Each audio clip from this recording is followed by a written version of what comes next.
आपण पाहताय न्यूज 18 लोकमत बातम्यांचा वेगवान आढावा घेऊयात। पण त्यापूर्वी एक ब्रेकिंग न्यूज ती म्हणजे मंत्री आणि राष्ट्रवादीचे नेते छगन भुजबळ आज दुपारी 3 वाजता एक पत्रकार परिषद घेणार आहेत।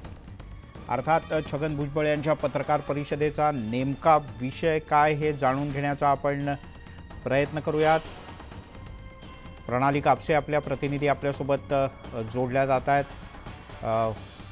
मंत्री छगन भुजबळ हे आज दुपारी 3 वाजता एक पत्रकार परिषद घेत आहेत। नाशिकमधल्या जागेचा तिढा सुटल्याचं बोललं जात आहे, पण औपचारिकपणे नाशिकची उमेदवारी ही शिवसेनेकरता जाहीर करण्यात आलेली नाही, ती आज होऊ शकते।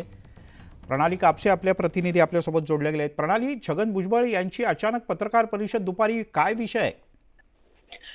खरं तर हे सांगितलं जातंय की एखादा महत्त्वाच्या विषयावर ही पत्रकार परिषद आहे, परंतु आता सध्या आपण पाहतोय की लोकसभेची रणधुमाळी सुरू आहे आणि अशा परिस्थितीमध्ये छगन भुजबळ ही विशेष आणि महत्त्वपूर्ण पत्रकार परिषद घेत आहेत। त्यामुळे नेमकं या पत्रकार परिषदेमध्ये ते काय बोलतात याकडे महत्त्वाचं लक्ष लागून राहणार आहे। कारण नाशिकची जागा जी आहे ती अजूनही महायुतीकडून नेमकं कोणाला तिकीट मिळतंय हे जाहीर करण्यात आलेलं नाही आणि या जागेवर राष्ट्रवादीकडून छगन भुजबळ हे उभे राहतील अशी चर्चा गेले काही दिवस होती, परंतु तरी सुद्धा छगन भुजबळांचं नाव अधिकृतरित्या अजूनही जाहीर झालेलं नाही।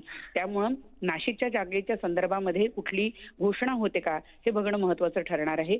या व्यतिरिक्त अधिकची माहिती मिळू शकलेली नाही की नेमका या व्यतिरिक्त काही महत्त्वाचा विषय आहे का आणि तो आहे तर नेमका कोणता, परंतु थोड्या वेळातच या सगळ्या प्रश्नांची उत्तरं मिळणार आहेत। कारण छगन भुजबळ हे मुंबईत आहेत आणि त्यांनी एका महत्त्वपूर्ण विषयावर पत्रकार परिषद घेत असल्याचं जाहीर केलेलं आहे। प्रणाली, तुर्तास धन्यवाद या माहितीबद्दल।